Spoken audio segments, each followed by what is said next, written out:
रात का जंगल अपनी अनूठी धुन में था। झींगुरों का संगीत, जंगली कीड़ों की फुसफुसाहट, पत्तों की हल्की सरसराहट और दूर कहीं किसी अनजाने पक्षी की पुकार। इन सब के बीच दो थकी हुई सांसों की आवाजें एक अजीब सी बेचैनी को और गहरा रही थी। रमन की टॉर्च की पतली बीम काले अंधेरे को चीरने की कोशिश कर रही थी, लेकिन रोशनी मानो हार मान चुकी थी। फिर भी कदमों की आवाज रुकने का नाम नहीं ले रही थी। रमन ने टॉर्च थोड़ी ऊपर उठाई और अपने दोस्त कार्तिक से पूछा, और कितनी दूर है? उसकी आवाज में थकान से ज्यादा एक बेचैनी थी, जैसे वह खुद से लड़ते लड़ते यहां तक पहुंचा हो। कार्तिक ने बिना रुके कदम बढ़ाते हुए कहा, ऊपर, बस उस मोड़ के बाद। लोग कहते हैं आसमान साफ हो तो वहीं से सबसे पहले चांद दिखता है। उसकी आवाज में उम्मीद की हल्की सी कंपन थी, जैसे किसी बच्चे की अवस्था होती है जो जानता तो नहीं है पर मानता है क्योंकि कहीं सुना है। कुछ देर खामोशी रही। फिर रमन ने खुद से जैसे कहा, मुझे डर लग रहा है, पर जंगल का नहीं, अपने अंदर का। पता नहीं क्यों ऐसा लग रहा है कि अगर आज जवाब न मिला तो कभी नहीं मिलेगा। कार्तिक ने धीमे से पूछा, क्या तुम्हारा सवाल वही है? रमन ने सिर हिलाया और कहा, हां वही। जिम्मेदारियां निभाते निभाते मैं कहीं खो गया हूं। घर, दफ्तर, रिश्ते, बिल, सब निभ रहा है, पर अंदर जो आदमी था वो कहां गया, पता करना चाहता हूं। अचानक रास्ता खुला। पेड़ों के घेरे के बीच पत्थरों का एक छोटा सा चबूतरा था और उस पर बैठा एक संत, सफेद दाढ़ी, एक चादर ओढ़े हुए और आंखें जैसे बंद थी, फिर भी देख रही हूं। चांदनी वहां कुछ ज्यादा ही उजली थी, या शायद दोनों दोस्तों के मन में संत को देखने के बाद थोड़ी रोशनी लौट आई थी। कार्तिक थोड़ा रुका, फिर आगे बढ़ा।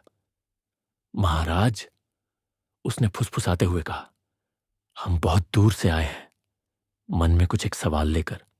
संत थोड़ा सा मुस्कुराते हुए बोले, रात काफी लंबी है, तुम्हारे सवालों के जवाब बहुत छोटे हैं।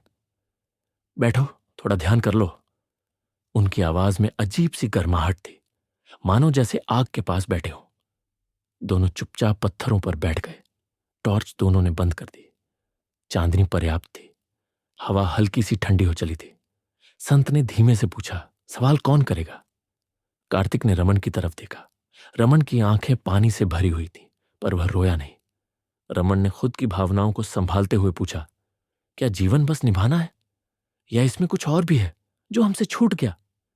थोड़ी देर संत चुप रहे, फिर बोले, जीवन निभाने के लिए नहीं, जीने के लिए है।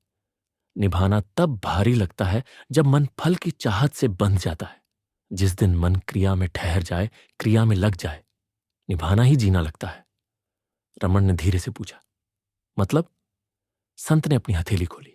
देखो, हथेली, जब तुम इसमें कुछ कसकर पकड़ते हो तो उंगलियां थक जाती हैं। जब खुला छोड़ते हो तो इसी हथेली में हवा भी खेलती है और रोशनी भी। जिंदगी फल की आसक्ति में मुट्ठी की तरह थकती है, और क्रिया में खुली हथेली की तरह हौले हौले जीती है, जहां हवा भी है और रोशनी भी। कार्तिक ने सांस थामते हुए संत से पूछा, तो क्या करना चाहिए? संत मुस्कुराए और कहा, अभी यहीं अपनी सांस को महसूस करो, भीतर की आवाज को सुनो। अब अपनी उंगलियां धीरे धीरे हिलाओ, उनकी हर हरकत को देखो और महसूस करो। यही वर्तमान है, यही सत्य है, और फल अतीत भविष्य की धुंध है, पर क्रिया अब भी की धूप है, वर्तमान है। तीनों कुछ देर चुप रहे। चुप्पी में पत्तों की हल्की खड़खड़ाहट और शायद दो दिलों की धड़कन की आवाज सुनाई दे रही थी, जो अब तक मायूस थे, पर अब उन दिलों में उम्मीद की हरकत तेज हो रही थी। रमन का कंधा धीरे धीरे ढीला पड़ा, जैसे कोई अनदेखा बोझ उतर रहा हो। रमन ने पूछा, पर जीवन में स्थिरता चाहिए महाराज, एक भरोसा कि चीजें वैसी रहेंगी। लोग, रिश्ते, काम, सब स्थिर रहेगा। महाराज, बिना स्थिरता की चाह के आदमी टिक कैसे पाएगा? संत ने ऊपर देखा।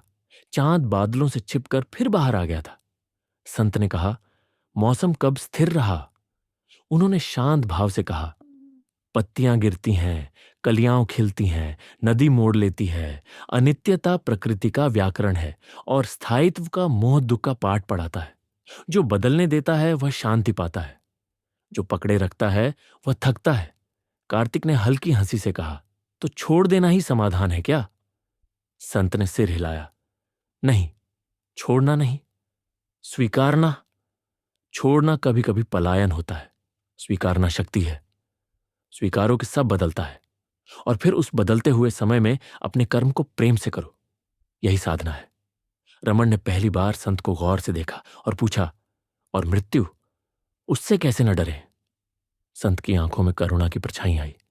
मृत्यु सत्य है, डर नहीं, दिशा देती है। जब आदमी सच में समझता है कि समय सीमित है, तब महत्व स्पष्ट हो जाता है। जैसे कौन सा काम अभी जरूरी है, किससे कहना, बात करना अभी जरूरी है, किसे गले लगाना अभी जरूरी है। तभी हवा का एक नर्म झोंका आया। किसी पेड़ से एक सूखी पत्ती टूटकर धीरे धीरे रमन की हथेली पर आ गिरी। रमन ने उसे देखा, जैसे पहली बार पत्ती को पत्ती की तरह देख रहा हो, किसी प्रतीक की तरह नहीं। रमन धीरे से मुस्कुरा दिया। रमन और कार्तिक अपने सवालों के जवाब पाकर खुश थे। उनका मन शांत था। संत ने उनसे शांत स्वर में कहा, अब जब तुम्हें अपने सवालों के जवाब मिल गए हैं, तो थोड़ा ध्यान कर लो और रोज छोटी सी साधना करो। 3 गहरी सांसें लो, वर्तमान को महसूस करो। उस दिन का एक सबसे जरूरी काम पहचानो और पूरा करो। एक दयालु कर्म करो जो तुम्हें एहसास करवाता रहेगा जिंदगी निभाना नहीं जीना है। कुछ समय ध्यान करने के बाद दोनों ने अपनी आंखें खोली तो देखा संत वहां नहीं थे, जैसे वे सिर्फ इन दोनों से मिलने वहां आए थे। दोनों संत जहां बैठे थे उस पत्थर को प्रणाम करते हैं और वापस लौटने लगते हैं। कार्तिक ने धीमे से कहा, अगर आज रात आखिरी हो तो मैं मां को फोन करके धन्यवाद कहता और उस दोस्त से माफी मांगता जिसका फोन मैंने अहंकार में काट दिया था। रमन ने जवाब दिया, यदि समय सीमित है तो कल सबसे आवश्यक क्या है उसका आकलन करूंगा और सुबह उसी से शुरुआत करूंगा। उस रात घर की ओर लौटते हुए चांद उनकी पीठ पर चल रहा था और आगे उनके भीतर एक छोटा सा सूरज उगाया। अगली सुबह लोगों ने बस इतना देखा कि 2 आदमी थोड़ा सा बदल गए हैं। एक की आवाज में जल्दबाजी कम थी, दूसरे के कदमों में बोझ नहीं था।